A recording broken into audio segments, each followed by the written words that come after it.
Welcome. This video is for my AP students and my freshmen, just as a refresher for research, because you are home on your own and I'm not there to hold your hand. All right, so to do any basic research, at least in the world we're living in now, the only place to go is the web. If you look under libraryvisit.org, or you simply go to the Boardman Library, Mahoney County Library, either of those will work. Once you get to this screen, you're going to go to the blue taskbar here and scroll over research. That will open a drop-down menu. Go over here, research tools, and under that, I want you to click on online resources, which if your internet is as fast as mine will take a bit. All right, and then you're going to go to the letter E. And then once you're there, halfway down here, you're going to look for EBSCOhost all databases. Click on that.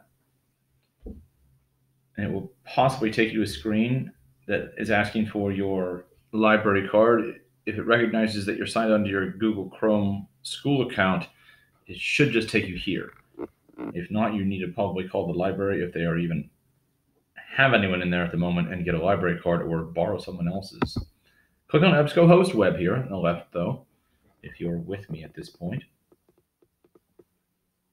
And then just click over here, select all, and continue.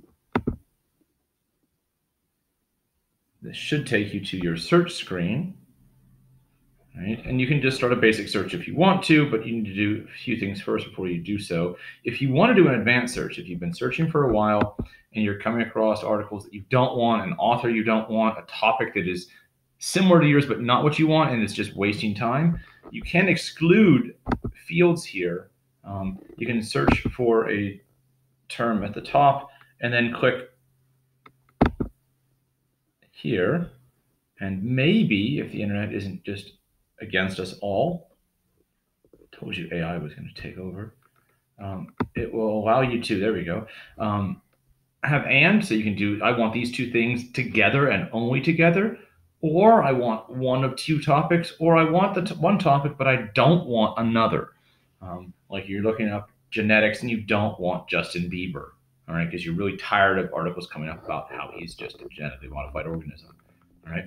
That will allow you to filter those searches out, all right? Before you click search and you go on your merry way into the wonderful world of researching and have all kinds of fun, click down here, two boxes, full text and peer-reviewed. Peer-reviewed means it is an authenticated source.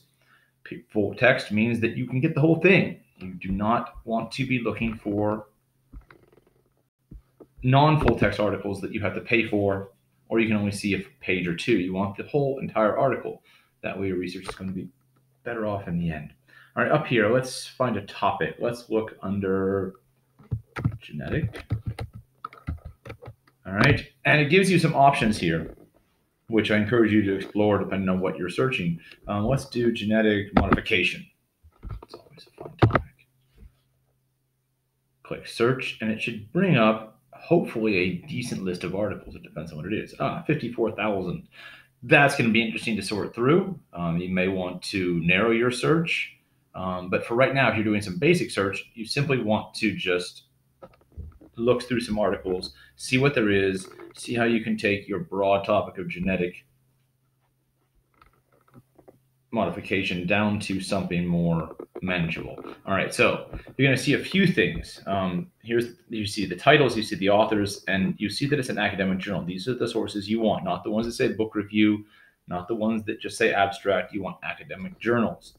This one offers you the full text from ERIC. That's an educational database. If you scroll down, most of them will have something along the lines of PDF full text or HTML full text. Any of those will get you the full text. All right. So let's try, well, I'm not even sure what some of those words mean.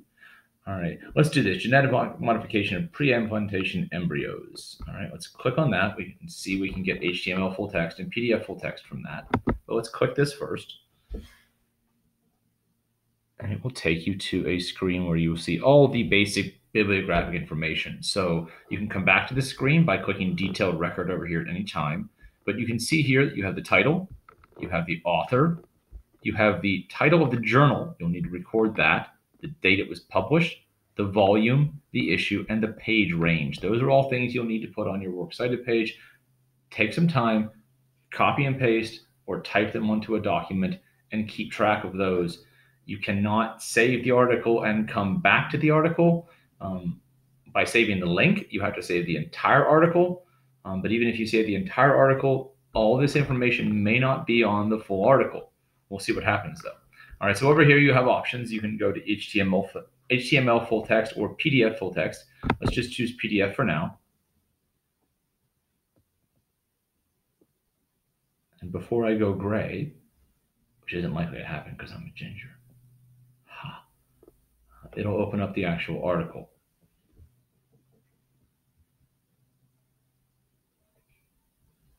Maybe.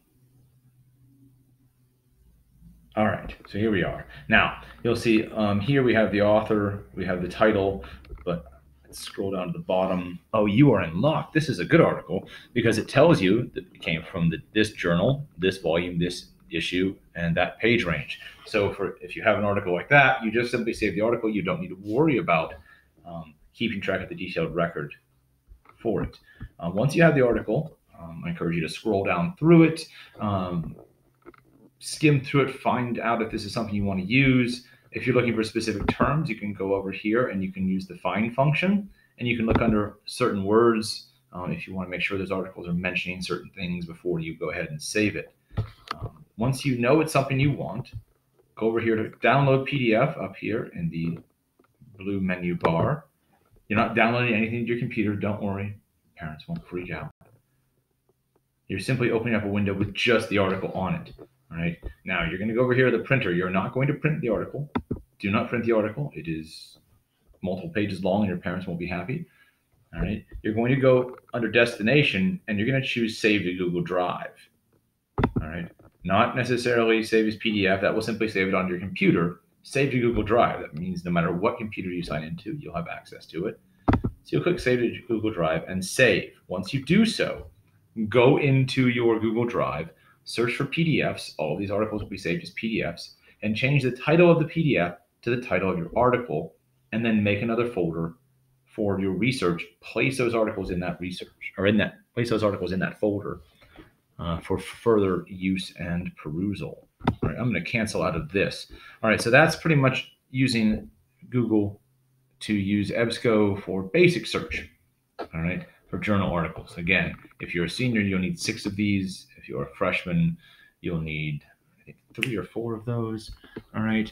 The other option is if we use Google Scholar. All right. So we click over here, and I already opened up a window with Google Scholar. All right. You go to Google Scholar, just search it up on the search tab, and it should be one of the first links. All right, and I put in objective versus subjective morality because that's the first thing that popped up for some odd reason. All right, now some of these articles you'll be able to access the full text, some of them you will not. All right, so let's scroll down just a bit here and try this one: influence of social reinforcement and behavior models in shaping children's moral judgment. That should be good. All right, and once we get to the article, we'll see if we can actually get to the full text or not. And this is where EBSCOhost is usually more reliable getting you the full text of the articles. All right. Here, you're only getting the abstract. You can get access, but I'm not sure what that entails. So if you have to pay money or do anything like that, don't use these articles. All right. The other thing Google Scholar could be good for is finding ebooks, which you can also use if you can get the entire ebook and you don't have to pay for it. All right. Don't end up paying for things. All right. The last search option is if we simply use the internet and you're looking for .gov, .edu, or .org sources. Now, the best way to get those, and so you don't have to search through all the junk, is let's try genetic engineering.